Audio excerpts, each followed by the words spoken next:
do you, as I do, drag yourself to the couch in front of the TV and watch those who fancy themselves to be the leaders of this nation deliver cynical platitude and divisive slogans and feel a sickness at what is paraded before you?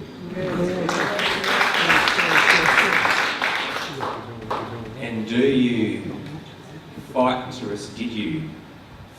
restrain the emotions as, in the most extraordinary of contrasts, we saw before us just now on stage a group of 5 sincere, vital, determined people speaking things from deep inside about our past as a country, this past as a place, and where we might go as a future, and feel the depth of that contrast. What could be more different? And if there is one thing that we hopefully are learning as non-Indigenous people in this country, it's the value and the power of the idea of the meeting place. That it's okay to come together and to have a yarn about stuff that really, really matters, and not to feel guilty that it's just a talk fest. Because how do we learn more about where we are, and how do we reach a shared consensus about what we need to do if we don't spend time together learning from each other, learning each other's stories, building a shared analysis, building a shared set of relationships of trust? And in terms of why here, Gloucester, the whole planet owes you a debt of gratitude.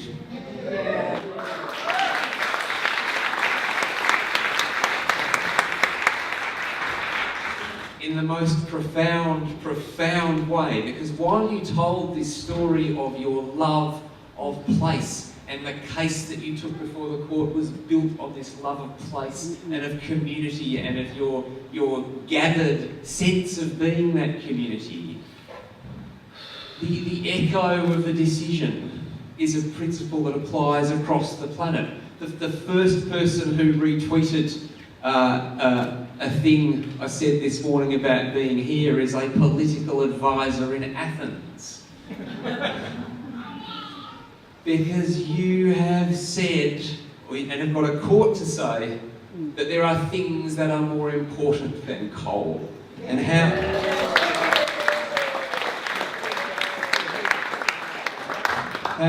how did Sky put it just now? I'm so grateful to you for what you said. You never need to be nervous being on a stage again.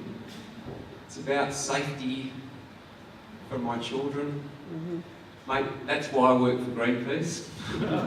So I hear you and honour the honesty and the directness of that being why we are all in this. Gloucester, thank you.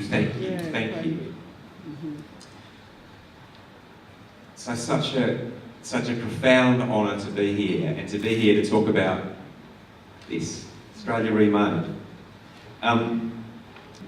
So what are the origins of this thing, Australia reMADE? Well, as Millie mentioned, I work for Greenpeace. I'm the CEO of Greenpeace Australia Pacific. Probably most people have heard of Greenpeace, but reasonably well-known thing. We're a wonderfully large movement. There's more than 1.5 million people now in Australia and Pacific who are part of our network, our conversation. We are completely independent. We take no money from government or business, never had, never will. Our mission is a world capable of nurturing life in all of its magnificent diversity. But Greenpeace can't do it alone. And Greenpeace is only one part of a huge swell. What's it? Gloucester groundswell? A national groundswell of people who are unhappy about the direction of the country and the planet. And so the coming together that led to Australia reMADE for me was really about actually putting to one side the immediate interests of the organisation I run, the movement I'm in, to enter a conversation with open hands and an open heart and an open mind about what we needed to do to remake the country, to bring out the best of ourselves. So let's just pause for a moment. That best of ourselves. I'd like you to just go with me for a second and just closing your eyes. And I want you to just dwell for a moment, and probably I should give the warnings about how this may initially be difficult. So any self-care again that you need to take. But just take a moment, just being conscious of the pressures that come to bear on you because of the direction you feel the world is going in. As the soft rain falls on the roof, think just for a moment of the anxieties that you live with day to day because of the giant forces that seem to be arrayed against our future happiness. Now, let the rain sound different. Imagine instead that you have woken up in the Australia of your dreams. Australia the just. Australia the fair. Australia the renewable. Australia the sustainable. The compassionate. The kind. The democratic. With a First Peoples heart.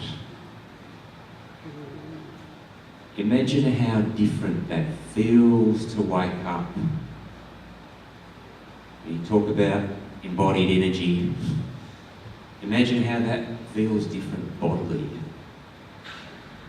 The calmness of mind that goes with that. The sense of the world being all right. That is the vision of Australia reMADE. And that sense, that moment, that awakening is a thing that is within our power to achieve if we have the vision, we share the vision, we believe in the vision, and together we fight for the vision. That we commit together. And when I say we, so the idea of Australia reMADE, it's not a club, and it's not a thing, it's not a bunch of people got together in a room, you know, economists and others, and sort of cleverly put together. It came out of a set of conversations. And some of those conversations were sort of people like me who run things, and some did involve academics, and others were conversations in community halls, in schools, in town centres, community groups. And the words, the ideas came out of those conversations. And above all, what Australia reMADE sets us to do, there are 9 pillars and they're all around. What Australia reMADE sets us to do is not to always be on the back foot. We're stopping this coal mine here, we'll stop that crazy bit of fracking over there, we'll stop this coal mine over here, we'll deal with this new government punitive thing here, or this injustice to Indigenous peoples. It says no. Let's take it on at a deep level. Let's be clear about the country that we want. And let's take on the deep structures that are stopping us from getting to that country.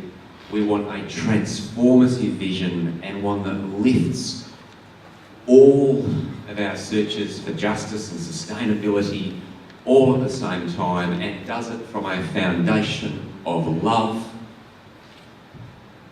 of each other, of country, of place, of the joy of being alive, and with a power and determination that is founded on that love, that is founded on a sense of we have only one home, and that is manifest in a determination to see it through with the kind of tenacity that I have to say this community has modelled so beautifully for us all. It's such an honour, it's such a joy to be here to spend a couple of days with the folk in this room that embody so much of that ethic of hope and love and determination. Thank you.